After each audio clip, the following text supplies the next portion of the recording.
IPL এর ২৪ নম্বর ম্যাচটিতে মুখোমুখি হতে চলেছে দিল্লি ক্যাপিটালস এবং রয়্যাল চ্যালেঞ্জার্স বেঙ্গালুরু। এবং বন্ধুরা, এই ম্যাচটি হতে চলেছে রয়্যাল চ্যালেঞ্জার্স বেঙ্গালুরুর হোম গ্রাউন্ডে চিন্নাস্বামী স্টেডিয়ামে।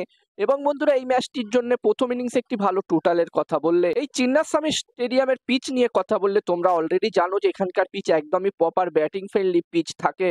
তো এখানে প্রথম ইনিংসে 200+ স্কোর হলে আমার মনে হচ্ছে একটি ভালো টোটাল হতে পারে।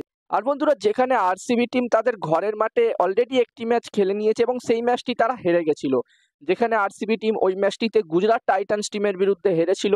যদিও বন্ধুরা, এই বছর আরসিবি টিম দুর্দান্ত পারফর্ম করছে, বাকি 3টে ম্যাচ কিন্তু তারা জিতেছে। প্রথমে তারা কেকেআর টিমকে ইডেন গার্ডেন্সে হারিয়েছে, তারপর তারা সিএসকে কে চিপকে হারিয়েছে এবং তারপরে তারা মুম্বাই ইন্ডিয়ান্স টিমকে ওয়াংখেড়েতে হারিয়েছে।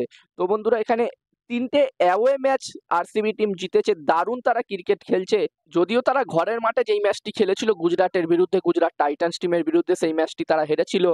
তো এখানে আরসিবি টিম অবশ্যই চাইবে দিল্লি ক্যাপিটালস টিমকে এই ম্যাচটিতে হারিয়ে তাদের ঘরের মাঠে প্রথম জয় অর্জন করতে। এবং এই ম্যাচটি রয়্যাল চ্যালেঞ্জার্স বেঙ্গালুরু টিম যদি জিততে পারে, তারা পয়েন্টস টেবলস এর 1 নম্বর পজিশনেও চলে যেতে পারবে।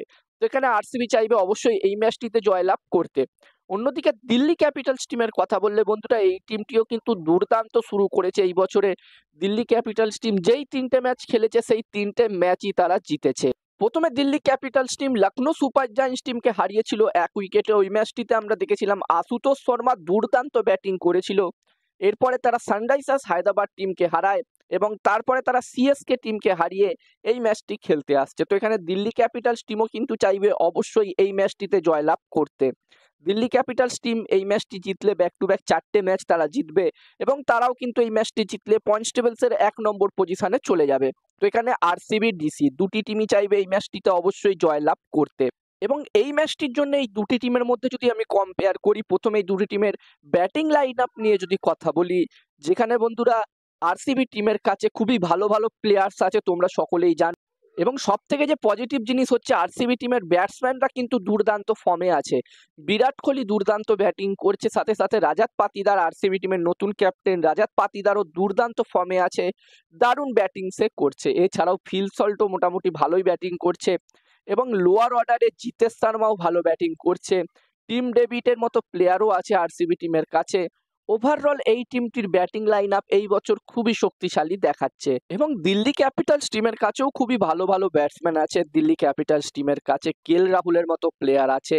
এছাড়াও এই টিমটির কাছে তৃষ্টান স্টাফ, আকসার প্যাটেল, ফাফ দুপ্লেসির মতো ব্যাটসম্যান আছে। যদিও আগের ম্যাচটি ফাফ দুপ্লেসি মিস করেছে, তবে বন্ধুরা আশা করা যাচ্ছে এই ম্যাচটিতে ফাফ দুপ্লেসি অ্যাভেলেবেল থাকবে এবং প্লেইং 11-এও সে খেলবে। ওভারঅল দিল্লি ক্যাপিটালস টিমেরও ব্যাটিং লাইন আপ খুবই শক্তিশালী দেখাচ্ছে এই বছরে আইপিএল এ। এবং এই দুটি টিমের যদি আমি বোলিং এর কথা বলি, যেখানে বন্ধুরা এই বছর বোলিংও খুবই শক্তিশালী দেখাচ্ছে আরসিবি টিমের, বিশেষ করে যেখানে আরসিবি টিমের কাছে এই বছরে জস হেজেলউড দুর্দান্ত বোলিং করছে আরসিবি টিমের হয়ে।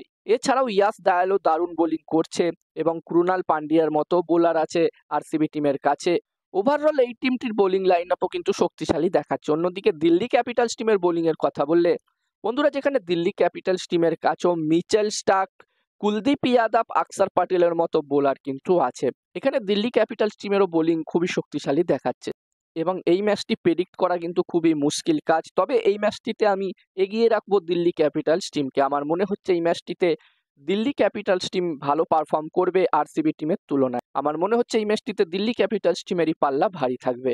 আর এখানে তোমাদের কি মনে হচ্ছে এই ম্যাচটিতে কোন টিম জয়লাভ করতে পারে, দিল্লি ক্যাপিটালস নাকি রয়্যাল চ্যালেঞ্জার্স বেঙ্গালুরু? তোমরা চাইলে কমেন্ট করে কমেন্ট বক্সে জানাতে পারো। আর এই ভিডিওটা ভালো লাগলে অবশ্যই একটা লাইক করো।